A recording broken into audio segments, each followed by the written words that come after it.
maisha ya ndoa. Welcome back. We are in Serena Camp inside Soisambu Conservancy, and we are delighted that you're watching Maisha ya Ndoa. We've got this awesome couple right here talking to us about their life experiences, and we're just talking about now you getting married and you do not have a job. She does not have a job because I may graduate too from Bible college. How was that for you as a man, not having money to provide for your wife? Yeah, we didn't have enough money. I had a church in Nairobi. It was a small church. So the little money we used to get from the church, that's what we were using. Tulikuwa tunalipa nyumba. Na ile kidogo tunanunua chakula. Lakini haikuwa ya kutosha. So tulikuwa tunangangana saa nyingine kuna vitu tulikuwa to afford. But we used to believe God kwamba kesho itakuwa better than today. And God was faithful. Amen. Yes, I remember even when she was expectant, we used to go to Gekomba. Tunanunua tunguo tule twa shilingi 200 tunaficha chini ya kitanda. Tukingojea mtoto. Na wakati mtoto alikuja Mungu alitusurprise. And so we started small, but God was there providing for us. So unaenda Kikomba because there's a woman right now going through what you're going through, or a couple, na mambo ni magumu, hawana hela. You'd literally go there, unatafuta pesa za nguo za pesa kidogo kidogo unachagua. Yes, unajua kuna camera 1, camera 2, camera 3, alafu rogota. So that is what I used to go for. Na mnaenda wawili? He would take me because I was expectant. Yes. And we'd go everywhere together. So he would take me, sometimes he wouldn't, sometimes he would, but I knew nilijua mashimo. So I'd go soak in jik, wash, dry them, fold them and keep them and wait for the baby. And we did that. But what I love most is that we had financial challenges, but it was never an issue. We have never had an issue of we don't have money. And maybe at this point, I would just point out to the young couples that are getting married. It's not the money that the man has. It is the quality of the man. It's the quality of the woman that makes marriage works. Because money can come and money can go. But the thing inside that person can outlive finances. And so don't look for 6 figures. No. The content, this person, do they have faith? Are they righteous? Are they holy? Do they believe God? Do they walk in faith? Are they temperate? Look for the big things. Can you see this man taking care of your child with no money, but they can tell them, have faith in my God? I think that's what really attracted me to him.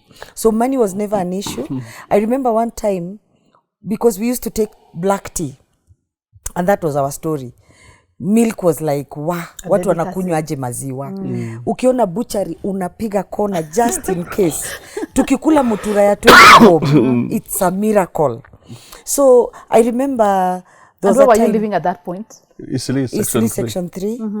So in one room. In a single room. Yes. And I remember one time I okoted 10 bob in the house. We were so excited. So we bought the small packet of milk. It was 10 bob those days. And we said we won't drink it today. Tomorrow breakfast, chai ni ya maziwa. So we didn't have refrigeration. And then we had a stove. We didn't have enough paraffin. So we wouldn't boil it at night and then make tea in the morning. So I dipped it into a bucket of water. So in the morning, I told him, wake up. Today we have milk. We are going to take milk tea. So when I put the tea on the fire, badala ya kuchemuka niliona tutu bubbles tunatokea side. Nikajua imeharibika. The funny part is, we didn't feel that. We laughed. Then we were like, and we were like, oh God, you gave us for yesterday. It was yesterday's manna. But we kept it to today. Ndio maana imeoza. Tukaambia Mungu, ukitupe ingine. Tutakunywa hapo. And miraculously, God sent somebody. In fact, haikumaliza 30 minutes. We had a knock kwa mlango. Then this guy, we opened the door. Is this guy in a police uniform? And it was, is this Pastor Bogonko's house? He said, yes. My name is Inspector Michael Ziki. I'm from Embakasi. Na ameleta maziwa. God told me to bring you this. So alikuwa na God. bag. Alafu Paper bag ya green ilikuwa ya uchumi, ilikuwa ya plastic. Alikuwa amenunua vitu uchumi Jogoo Road. Then akanipea bahasha. Kana kabahasha kadogo kana kuanga na red, blue, hair mail. Yes. Then akasema siwezi kukaa because nimefanya accident Jogoo Road. I have to go back and sort out that. So akaenda. So wakati nilienda kuangalia kwa bag, tukapata maziwa 4 hizi kubwa. Fresh. Haleluya. 4. Na mikate 4 kubwa 2 na maziwa mara 2. Oh my goodness, God has given you fresh milk, mala, and even bread to eat with it now. Ma'am. Na kufungua bahasha, there was 500 shillings. And 500 shillings to us that time, it was like 5 million. And so kwa sababu kiberiti ilikuwa imeisha, tulikuwa And we had argued. Tulikuwa argue nani ataenda kuomba. Nasema si mimi. It was that bad. Yeah, it was that bad. So we said now, let's go to the supermarkets tununue viberiti. Not kiberiti. Sio kiberiti. Tulinunua box. You should have seen the bounce. Yes. As you walk off. Yes. And then we came back. Sasa tukasema leo hatukunywi maji, tutakunywa maziwa yenyewe, hatukuweka maji. So you drank milk. Yes. And you see, when God was doing that to us, tulikuwa tunakuwa na imani zaidi kwamba he will do more. Yeah. And let me tell you, we have seen God take us from one stage of glory to another. So now there was milk, there was mala, there was 500 bob. Yes. And there was a big bread, 2 loaves of bread. 2 loaves of bread. And then also in the process, because we were both in full-time ministry, in the process also I started doing business.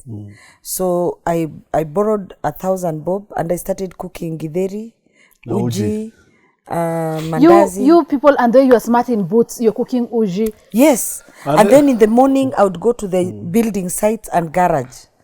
Mwanzo mimi sikuwa nataka hiyo because nilikuwa namwambia unaniaibisha. And then she was like, wacha nikuje na hizo pesa jioni. Uniambie kama sio nzuri. So she goes and comes back and after tunakula ananiambia, after tumekula anasema unasikiaje? Namwambia nimeshiba. Hizo pesa za uji. So nikawacha sasa nikaanza kumsupport. Wow. So she started selling anaenda kwa garage nini hivyo. Because if someone right now hears you are a bishop and a bishop's wife, most people would not even imagine what you've gone through. Selling githeri, selling uji, and you're very busy in the church, preaching and trusting God. God will increase your ministry. Exactly. What would people say wakiona mke wako anafanya ile kazi? You know, people can say anything. There's something which really motivated us and ilitusaidia. Before we got married, tulipitia challenge because I'm a kisi getting married to a Gikuyu. Number one, niliambiwa nisioe Mkikuyu. Wakikuyu ni wezi. Wakikuyu akikuwa mkubwa ataiba watoto, aibe vitu, kiwezekana hata wewe atakuiba. So, and then hiyo vitu na mambo mengi, hata people went home and they talked a lot of rubbish. Ilitusaidia tukapendana sana. Na tukaamua, we will love one another. Mpaka mwisho. So, sisi hata tangu tuoane, we normally work together. 22 years later. We normally work together. We are best friends. We are best, even our children know that. Even today. And even when we fight. Yes. We are not saying that we are best friends. We have had many fights. Yes. But our kids don't know. They don't know. Even if you stay in our house, you'll never know we have a fight because it doesn't spill over. We have believe issues. the issue is between us. Yes. We will solve it between us. In the bedroom. In the bedroom. Wow. Yes. My goodness. I hope you're following this story. Young couples, we are getting a lot of advice, or you are getting a lot of advice. You intending to get married, you that already is married, that when there is a fight, there is a disagreement, it is between the two of you. Keep watching Maisha and we need to talk about one of your fights. The first time you had this big fight, and probably because of submission. I need to hear it, and I'd want to really hear from you what you did, then he tells us what he did. Wow. The biggest fight we ever had was just, I had an issue with submission. And it would grow, it would escalate over time. I never understood the biblical concept of submission. I think because I was single slightly longer than others. I got married around 28. I had been single for long, kama ni jogoo ilikuwa ishatoa kucha. Nimezoea kuishi maisha yangu kangumu. I never liked people joking around with me. In fact, those days before we got married, my husband one day greeted me, hold my hand, and he said, "How are you?"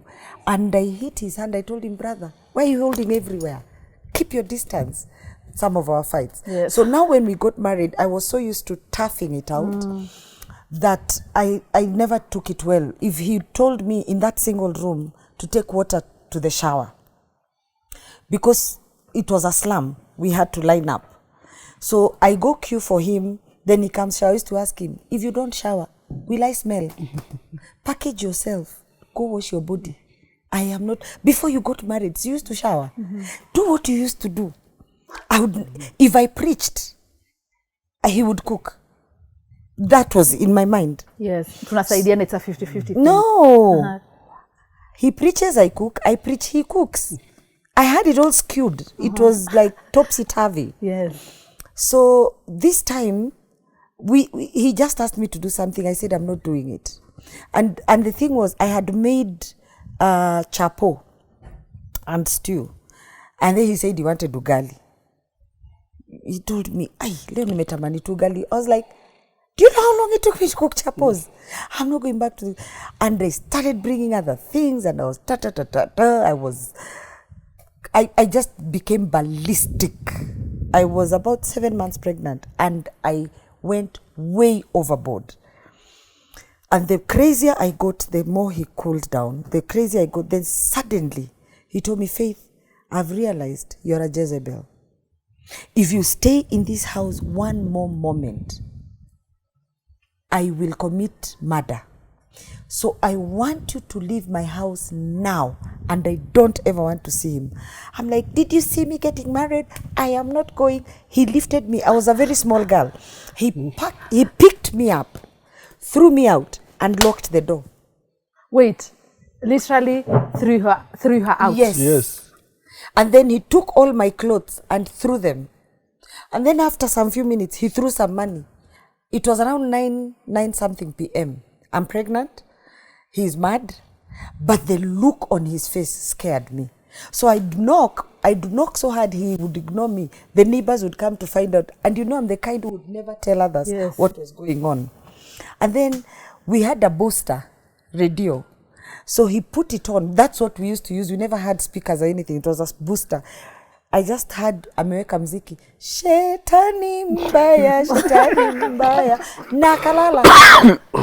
I could hear him snoring. I was like, what do I do? So I packed my things, put them in a paper bag and went. I said, I can't go kwa mshirika. I can't go to my parents. I will never allow anybody to say, "Tulikuambia usiolewe huko." So I went, took a Kisii Deluxe at night, left Nairobi around 10 p.m., traveled to Kisii. The rest of the money that had remained, I did shopping. I went to the village. My mother-in-law saw me. "Why didn't you tell me you're coming?" I said, "I've just come to visit. It was meant to be a surprise." "Where is your husband?" He said he'll come for me. And we settled. Kaingishwa box hivyo. Ni salamu. But I can imagine how hurt you were at that point, being very young in marriage. You're a young pastor. Na anakujibiza maneno ambayo ni makali sana. Nilikuwa naona sasa hii kama hii ndio marriage, hii ni mateso. Because unajua kukaa na mtu kichwa ngumu kwa nyumba. Alafu tena mimi ni Mkisii, asira nasikia nataka kukulikuwa. So wakati nisikia ameenda nyumbani, I was shocked. Alafu baadaye nikamchukua. Hata sikuwaambia tulikosana. Tukakuja. But bado hiyo shida ikaendelea until it was the time I was going to officiate a wedding in Kisii. So nilikuwa na wazee wa kanisa na mama mmoja. Sasa akaniambia uendi. And he was serious. Na wao wananingoja nje. Wamekuja na gari. Nikamwambia kwa nini? Akasema sasa kama unaenda tutaenda pamoja. Nikamwambia tutaenda aje? Na tukupanga tunaenda sisi So akaleta shida. Baadaye akaniambia sasa you can go. So I went. Wakati tunarudi kutoka Kisii, tukapata accident in MAISHA usiku. Then tukapeleka hospitali. Watu wengine walikufa hiyo gari tukonga. Then nikampigia simu ya nyumba ile inalia kurugu. By then we had moved from the single room. From the single room sasa We were tumeenda in 2 Kimathi. rooms. Tumeenda kwa room 2. Nikampigia simu. Nikamwambia Faith tumepata accident. Na simu ikakatika. Meanwhile, I was waiting for him. He didn't show. So when he called to say they've had an accident around, it was sometime in the night, maybe 9-10 p.m. There were no, I couldn't call back. I didn't know what happened, how injured he was, or the people in the team. So that was my turnaround. You know, I used to tell him if he removes his socks, he must put in the laundry basket. If he doesn't, I'm not washing. And if I found them in the house, I would wash the house, remove the socks and put them back. So if he asked me, do I have a clean pair of socks? I'd ask him, did you put them where they're supposed to be? So that night was torturous for me. The Lord reminded me, I started, and you know, I'm alone with a small baby. It is late at night. He's not calling back. Nobody can tell me anything else. And so I started telling God, please don't allow me to be a widow at this point. And I would hear voices. Even if I take him, you have never honored him. There'll be no loss. I knelt down. I told God, if you bring him back alive, I will love him. I will honor him. I will submit to him. Lord, please. The Lord allowed me to stew in that. Then I noticed the socks. I washed them at night. I promised to be taking water to the bathroom for him. Always. I promised to just, I redid my vows alone. Then at 5 a.m., he calls me. And you know what the injury was? The only injury that car had was him being slapped by a side mirror. And that brought me back to my senses. Wow. So since that day, I value and honor him with my whole heart. That was Mr. and Mrs. Bogonko's story right here on Maisha and Ndoa. That was her turning point when she decided to honor her husband and her marriage. And when you honor your husband, you honor God. Today, we pray that it will be the turning point for your marriage and you will receive the same impartation over your marriage, honoring your partner as you honor God. Well, that is just the first part of Maisha and Ndoa, or the first episode. Next week, we'll be here bigger and better as we begin to talk about more and more of what they have been through. Remember, we are at Serena Camp inside Soisambo Conservancy right here in Elementaita. Awesome place.